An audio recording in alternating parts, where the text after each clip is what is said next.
Hi guys, so the postman has just arrived with a big stack of parcels. Look.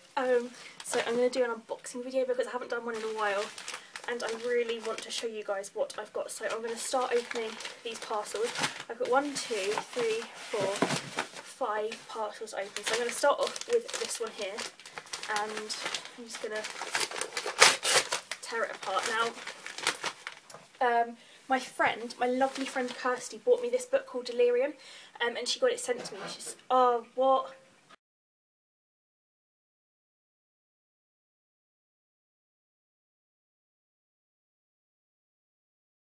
So my lovely friend Kirsty bought me Delirium and she got it sent to me, which is so lovely of her, so thank you so much for that, Kirsty. So once I'd bought that one, I then went online and brought Requiem and Pandemonium, which are the second, I think, second and third, or this is really bad, I don't know which order they go in, but yes, they're the second and third in the Delirium trilogy. So I'm really super excited to read these as well. So I brought those to go with the one that, oh here we go, sequel to Delirium. This is the second one and this is book 3. So yes, perfect, lovely pretty books. Then from the book depository, I know what this is and I am so excited. I think I'm just going to read this book straight away. It is, ooh, it is so pretty. Oh my goodness me. Oh, it is The Program by Suzanne Young, and this is the American paperback, I think, because English paperbacks don't look like this. Yeah, this is the American paperback, which is strange. But yeah, so I'm really super excited. This is about like a world where children or teenagers are killing themselves. They're committing suicide. And they kind of get put in a program to like recuperate, and yeah, it's just, it sounds amazing. With suicide now an international epidemic, one outburst could land her in the program, the only proven course of treatment. Sloane's parents have already lost one child. Sloane knows they'll do anything to keep her alive. She also knows that everyone who's been through the program returns as a blank slate, because their depression is gone, but so are their memories. Under constant surveillance at home and at school, Sloane puts on a brave face and keeps her feelings buried as deep as she can. The only person Sloane can be herself with is James. He's promised to keep them both safe and out of treatment, and Sloane knows their love is strong enough to withstand anything. But despite the promises they've made to each other, it's getting harder to hide the truth. They are both growing weaker, depression is setting in, and the program is coming for them. So yeah, pretty excited about that. I have to say I'm a little bit disappointed that it's an American paperback. I was really hoping it would be the English paperback edition, but I can't complain because it's still a book. It's just not the one I was expecting, but it's fine because I'm sure it'll be amazing. And I've got a nice what's it called, periodic table bookmark as well, which is good because I love a bit of science. I'm a bit of a science nerd. The next parcel is from Bodley Head, and I know what this one is as well because I requested this book from them and they were so kind and sent it to me. Oh my goodness, and it's paperback edition as well. Oh my goodness. Oh my goodness me. How beautiful is this? It is called The Knowledge, How to Rebuild Our World from Scratch by Lewis Dartnell, and this is basically, let me see, this comes out on the 3rd of April, and this is a captivating journey of discovery and a quick start guide to rebuilding our world after the apocalypse. And I just love the sound of this book, and I'm so super happy that I have a copy to read. And this is just the most adorable cover as well. I absolutely love it. I don't know what oh no, it's just a plain red book, but yeah, this is absolutely beautiful. I'm so thankful to Bodley Head for sending me this book, so thank you so much. It's absolutely beautiful. Yeah, this comes out on the 3rd of April this year. The Knowledge is a journey of discovery, a book which explains everything you need to know about everything. It is a blueprint for rebooting civilization. It will transform your understanding of the world and help you prepare for when it's no longer here. So, super excited about that one, so thank you so much to Bodley Head for sending me that one. Now the next book, I have absolutely no idea where it's from, and the envelope's already open, so somebody's been stealing my books. Oh my goodness me, I was not expecting this at all. Oh my goodness, oh my goodness, oh my goodness. Oh my goodness me. Look. Ah! Oh, The Geography of You and Me by Jennifer E. Smith. Oh my goodness, was this Frances? Thank you so much, Frances Goff. You are my best friend now. Oh my goodness me. I cannot tell you how excited I am about reading this book. Oh my goodness. Thank you so much, Frances. This is The Geography of You made by Jennifer E. Smith, and I absolutely love Jennifer E. Smith, and I'm super excited to have a copy, so thank you so much. Oh, this has made my day. This is published on the 15th of April, so it's not too long to go now, and this is a compelling and heartbreaking novel.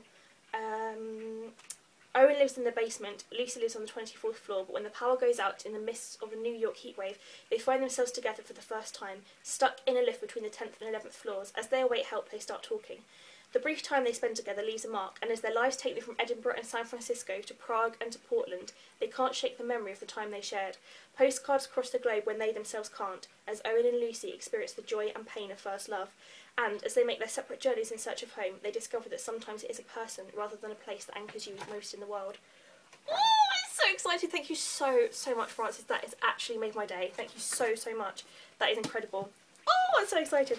And now the final parcel, which I'm also pretty damn excited to open, is from, oh, you can probably see my dress if I do that, Abrams and Chronicle Books. And I was really cheeky and I emailed them and asked them if they would be interested in sending me books to review, because I absolutely love the sound of some of their books and I really want to be able to review some of them, and the lovely people said they would be happy for me to review them, so they sent me some books. So these are the books that they sent me, and I'm just going to cut it open and, oh look, oh my goodness me.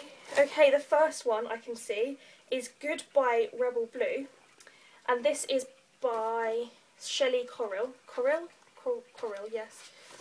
Oh, oh wow. Oh, look how cool that is. That's a little Star Wars postcard. That is amazing. Okay, so this first one is called Goodbye Rebel Blue. Rebel has always marched to the beat of her own drum, so what happens when she tries to step to someone else's tune? Rebecca Blue, a free spirit with an attitude, doesn't have anything in common with perky, selfless Kennedy Green, except that they happen to be suffering through detention on the same day. But when that turns out to be Kennedy's last day on Earth, Rebel, as she's known, decides to complete the dead girl's bucket list to prove that choice, not chance, controls her fate. In doing so, she unexpectedly opens her mind and heart to a world she once dismissed, a world of friendships, family and faith. With a shaken sense of self, Rebel must re-evaluate her loner philosophy, particularly when she falls for Nate, the golden boy do-gooder who never looks out for himself. Corrill's second novel features her sharp, engaging voice along with a realistic drama and unforgettable characters. So this is published, oh, this was published last year in October, so it's already out. But I love the cover. I'm super excited about reading this one, so thank you so much, Tina, for sending me this one. There's also some more books in here. The next one I can see is, oh my goodness, that looks really exciting. The Peculiars by Maureen Doyle Macquarie. What's this about? Equal parts inventive fantasy, light romance and thrilling adventure with a backdrop as strong as its heroine.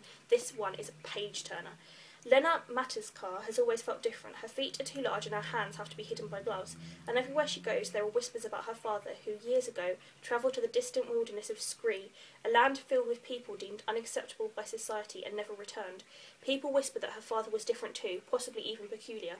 Intent on discovering the truth about him and about herself, Lena embarks on a journey that will lead to romance, danger and a darkness she's never imagined. Merging gothic romance and fantasy against a steampunk backdrop, The Peculiars is a riveting read full of intrigue and adventure. Okay, this sounds good. I definitely like the fact it's going to be steampunky, and I definitely like the fact that it's going to be a bit of a fantasy, and I love the cover. It's a bit of a haunting cover, but I definitely love it. It's really quite shocking, that cover. Really nice. The next book is Otherbound by Corinne Duvis, I think, and this is coming out in 2014 in June. Nolan doesn't see darkness when he closes his eyes. Instead, he's transported into the mind of Amara, a girl living in a different world. Nolan's life in his small Arizona town is full of history tests, family tension and laundry. His parents think he has epilepsy, judging from his frequent blackouts. Amara's world is full of magic and danger. She's a mute servant girl who's tasked with protecting a renegade princess. Nolan is only an observer in Amara's world until he learns to control her. At first, Amara is terrified, then she's furious, but to keep the princess and themselves alive, they'll have to work together and discover the truth behind their connection. A fascinating premise, clearly and compellingly written and imagined by a startlingly original debut writer. So that sounds really exciting, and I really quite like the cover of this. And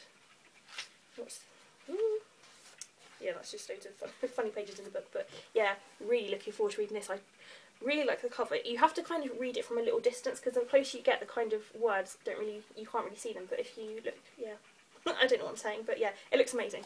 The next one is High and Dry by Sarah Skilton. Charlie Dixon is having a bad week. Framed for a stranger's near-fatal overdose at a party, blackmailed into finding a mysterious flash drive that everyone in school seems anxious to suppress, and pressured by his shady best friend to throw an upcoming match, high school soccer player Charlie Dixon is dealing with more than his share of drama. Add a broken heart and the drinking he's been doing to soothe it, and he's near the breaking point in this fast-paced, multi-layered mystery. Charlie spends a frantic week trying to clear his name, win back the girl of his dreams, and escape a past friendship that may be responsible for all of his current problems. This book captures the tone and style of the best crime fiction while also telling a high-stakes story of peer pressure gone tragically awry from Sarah Skilton, the author of the critically acclaimed Bruised. So this looks pretty good. I do really quite like the cover of this, actually.